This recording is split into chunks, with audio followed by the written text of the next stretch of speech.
নমস্কার বন্ধুরা, আজ আমি অনেকদিন পর বিরিয়ানি বানালাম বাড়িতে। অনেকবার বানিয়েছি, তবে আমি আমার মতন করে বানাচ্ছি। সবটাই তোমাদের কাছে শেয়ার করেছি, শুরু থেকে একদম লাস্ট পর্যন্ত। তো কেমন হয়েছে অবশ্যই কমেন্ট করে জানাতে ভুলবে না। ভালো লাগলে আমার চ্যানেলকে অবশ্যই নমস্কার বন্ধুরা, আজ ছেলের আবদারে বিরিয়ানি বানালাম। অনেকবার বানিয়েছি, এবারেও বানালাম।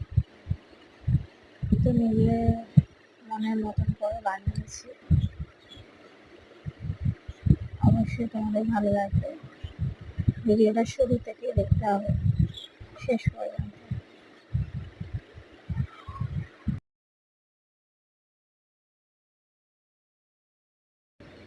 ভালো লাগলে অবশ্যই আমার চ্যানেলকে সাবস্ক্রাইব করতে ভুলবেন না।